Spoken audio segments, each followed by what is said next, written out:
This video is brought to you by Mantis Sleep.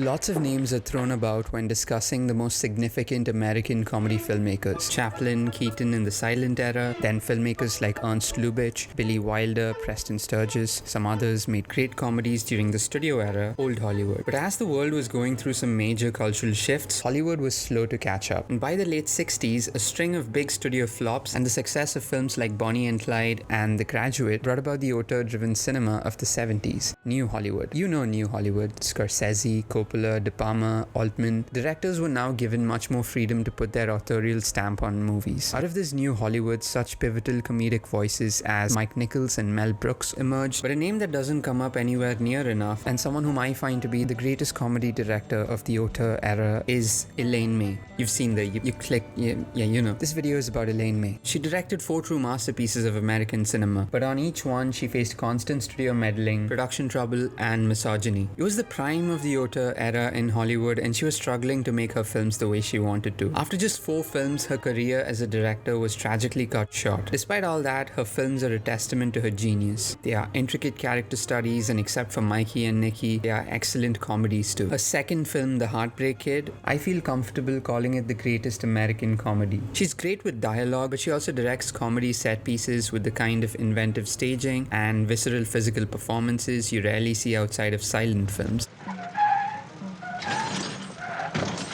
In this video, we'll talk about her process, try to get some insight into how she was able to create such brilliant works of cinema, and we'll see yet another tale of yet another artist that kept getting screwed over by some business guys. There's a lot of stuff out there about May that's quite untrue, biased character portraits from a highly patriarchal industry, so we'll be responsible about what we say here. Now, quick backstory. Elaine May met Mike Nichols in college in the early 50s. After working with each other in improv groups and such, they eventually formed their own stand-up comedy team, Nichols and May. Unlike previous comedy teams, they didn't rely on fixed gender or comic roles and had a very improvisational style. They would just outline skits and build on that on stage. Their act was a huge success, which was great for May, who had been living in near poverty. The pair had their share of differences though. Where Nichols liked to have more clarity about the material, May preferred exploring things as the scene went along. After 306 performances on Broadway, their show would close in July 61. They would soon dissolve their act and their careers would kinda go in different directions. Nichols made Who's Afraid of Virginia Woolf and The Graduate and was instrumental in kicking off New Hollywood. May would write several plays, which I didn't read, but I'm sure they're great, just going off how brilliant her movies are. Speaking of which, she directed 4 films. She also wrote many more that she didn't direct and would on occasion be a script doctor, polishing up scripts like Labyrinth, the David Bowie movie, and before directing her first film, she acted in films like Enter Laughing and had a cameo in The Graduate.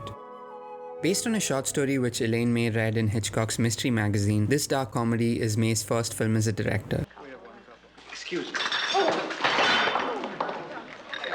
A New Leaf is about a man who's run out of money, and in order to maintain his lifestyle, he decides he's going to marry into wealth. And once he does so, if the woman somehow mysteriously turns up dead, he figures he's now independently wealthy again. He finds his perfect target in the clumsy botany professor and heiress to a fortune, Henrietta Lowell. When May signed on to direct this, she didn't know much about making movies. Everybody said, you don't have to know about lenses, they said, little girl. It was a very tough movie for me. I knew absolutely nothing about movies, nothing. I barely knew what a camera looked like. You've never seen a movie with that many mistakes. But despite her insisting otherwise, I think she is demonstrating truly incredible levels of craft in this film. In A New Leaf and every film she's directed, Elaine May takes her time easing us into the movie. The short story begins with the Mathau character Henry Graham declaring that he's been married 3 months and he thinks it's time to get rid of his wife. In the movie, you spend nearly 25 minutes with Henry, just getting to see how this man who's lived off of his inheritance into his middle age interacts with the world. We get to see how this confluence of privilege and misogyny puts murder on this man's mind. It's well past the 1-hour mark when you get to him actually trying to off Henrietta. Once the main plot kicks in, you already know so much about everyone, and you're attuned to the somewhat surreal grammar of the film. Plus, who says you have to get to your hook right away, you know?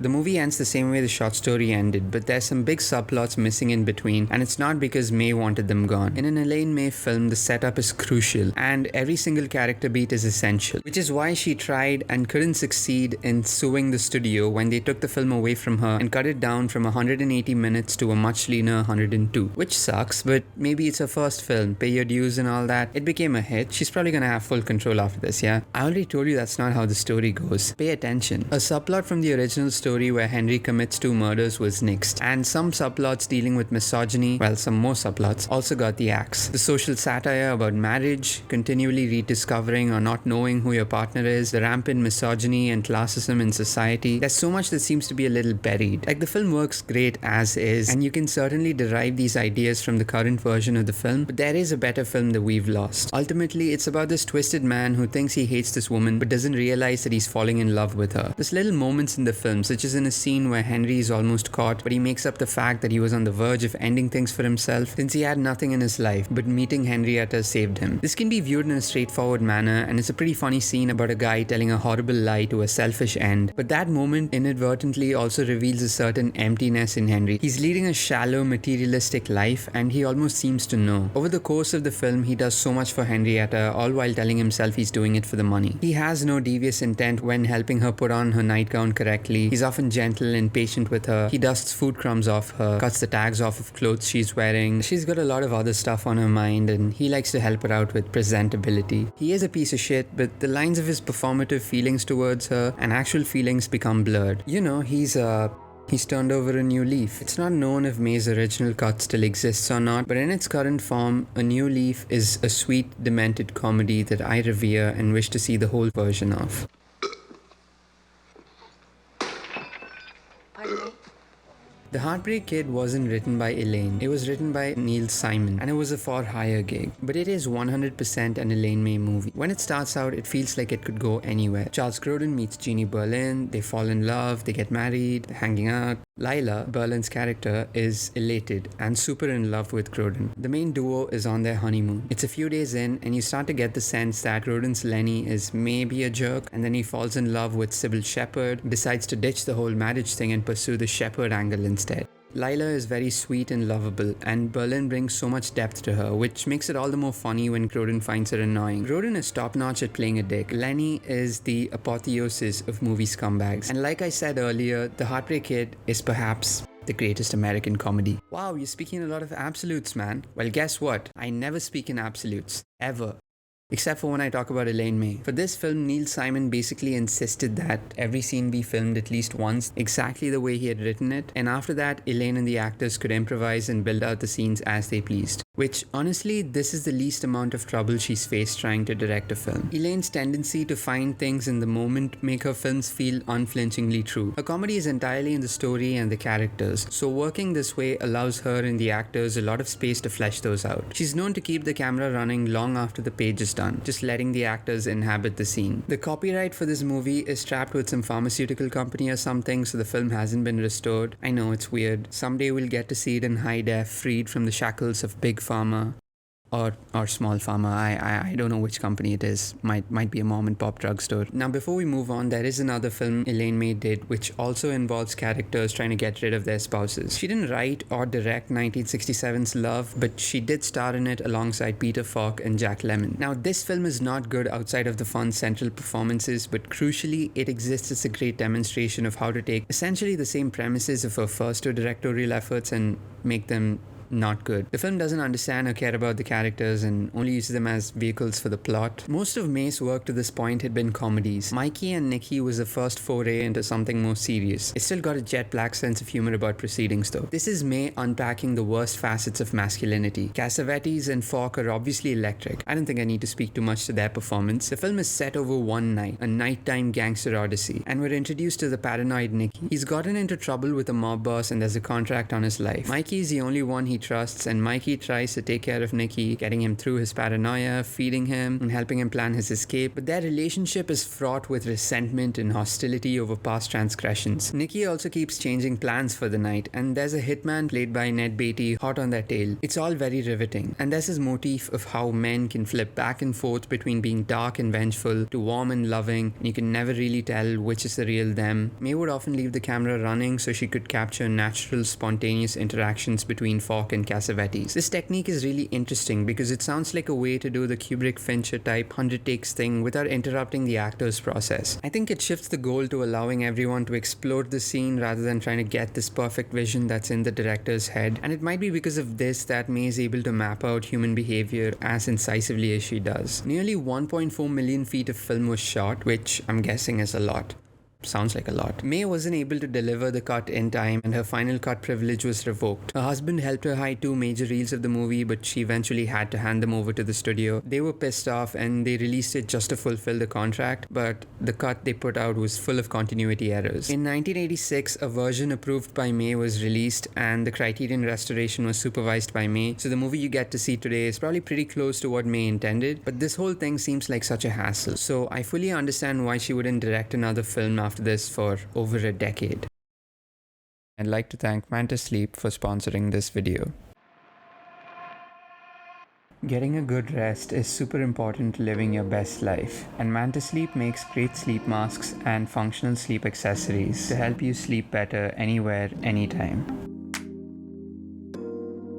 Manta Sleep is very pro-nap, and if you're a light sleeper like I am, these sleep masks offer 100% blackout for a deeper sleep. They have different types of masks to suit your needs, and it's completely adjustable, so it doesn't matter what size your head is. Plus, they're all made of soft, durable materials. So if you're looking for more refreshing sleep, or maybe you just want a cool sleep mask, check out the link in the description and use the code FILMROUGE for 10% off on Manta Sleep products. Heaven Can Wait was Warren Beatty's first time as director, and he got May to co-write the script. Pretty stacked cast too. This movie is about a quarterback played by Beatty who's almost killed in an accident, but an angel pulls him to heaven too early, and now his body's been cremated. So they find this recently murdered millionaire and use his body for Beatty instead. The film is a delight, start to finish. Nominated for a bunch of academies, including for May and Beatty's screenplay. The same year, she also reunited with Walter Matthau, playing his wife again in the film California Suite, but I do not care for this movie. It's also written by Neil Simon, who wrote Heartbreak Kid, but without a proper director, this movie is just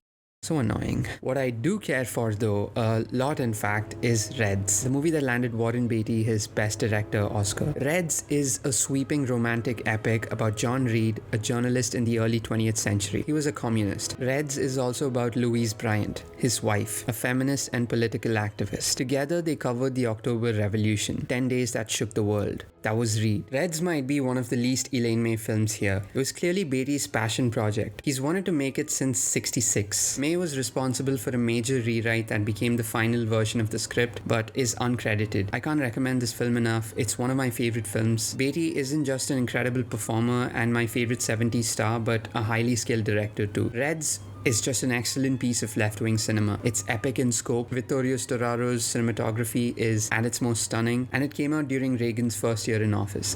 May once again did some uncredited rewriting on Tootsie, starring Dustin Hoffman. The film was nominated for 10 Academy Awards and was a huge hit. And I like this movie. Hoffman is a funny actor, but these films being as wildly popular as they were would help Elaine eventually make Ishtar. Telling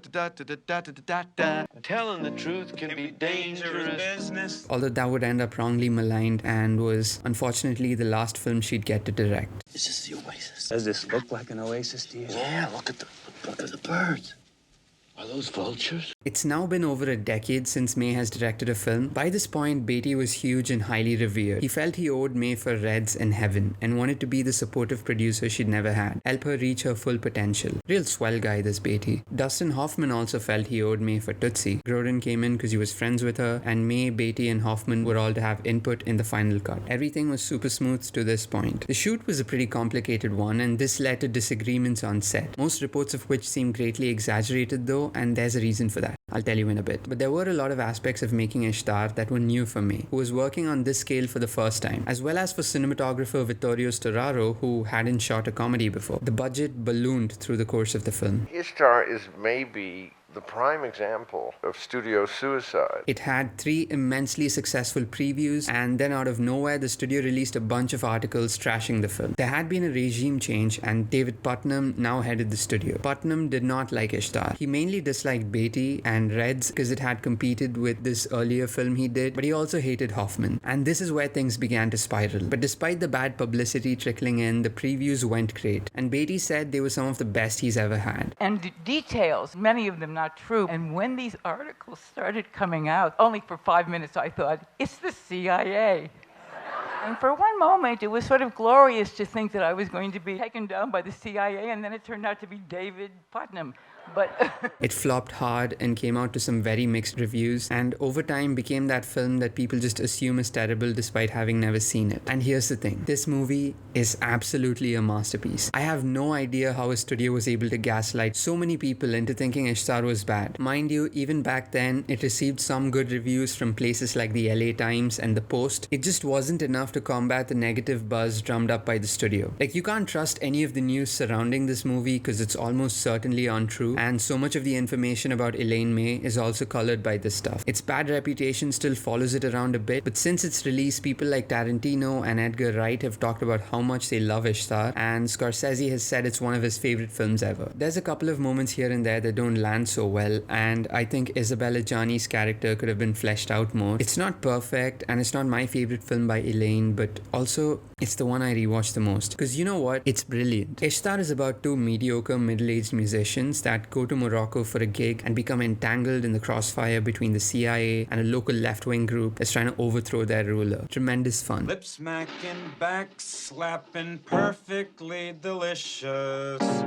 Hot fudge love. I pretty much know every single song in this by heart. Beatty and Hoffman are at their comedic peaks. Charles Grodin is phenomenal as a CIA agent, and you also have Jack Weston returning from A New Leaf. And I swear, each time I see it, the movie gets funnier. There's lots of details that are easy to miss, like this scene at an embassy where Hoffman punches a wall because he's lost his passport. And when he turns to Beatty being all, oh, what do we do now? The entire time in the background, the embassy guy is trying to fix the tile, and a guy from the other room comes to help, and you have this whole little thing. There's always at least a couple of jokes going on at any given moment. May loves to utilize every single comedic tool available at her disposal, and she's really great at blending elements of satire and farce. Pretty much all of May's work examines masculinity in its different shades, but up to this point, we were mostly treated to the darker tones. In Ishtar, you finally get Elaine May protagonists that are just a couple of kinda sweet guys. Broken, silly, and egotistical, no doubt, but Rogers and Clark are still by far the nicest men in an Elaine May movie. A dude's rock by way of sucking kinda deal.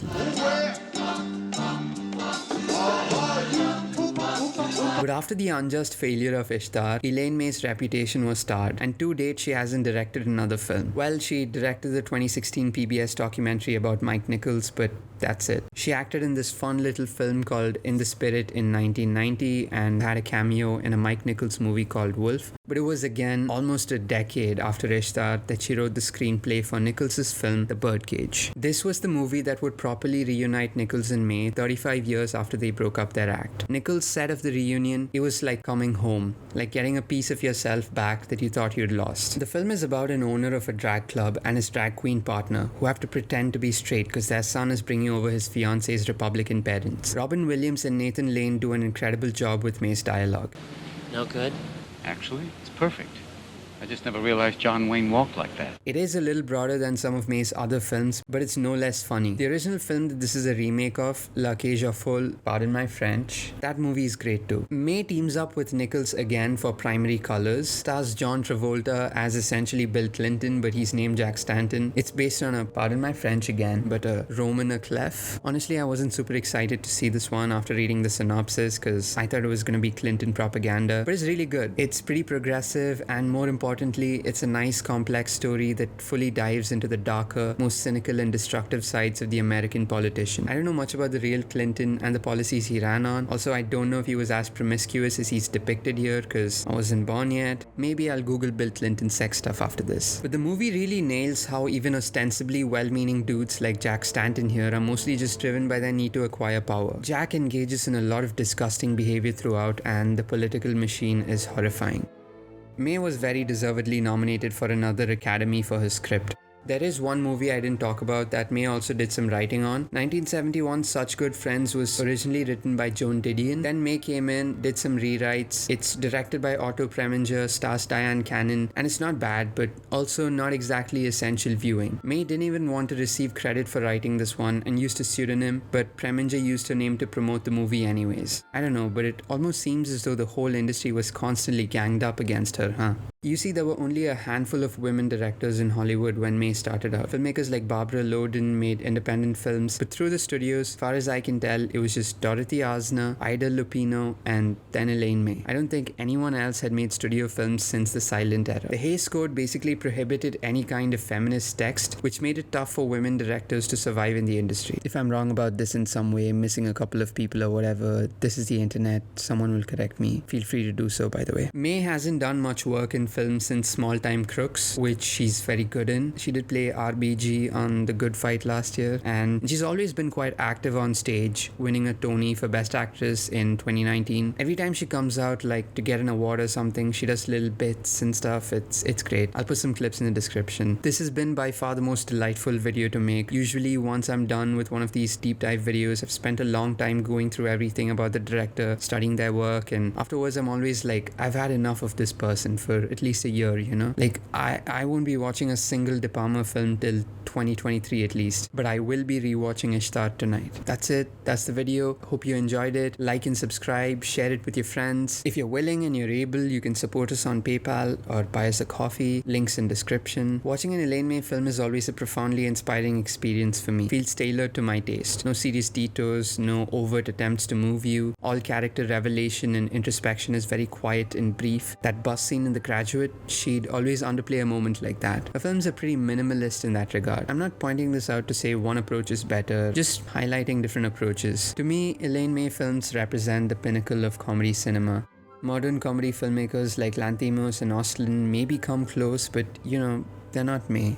Well, I don't think I have much else to say, but in case I forgot to mention it already, Elaine May is the best and Ishtar is excellent. Okay, bye.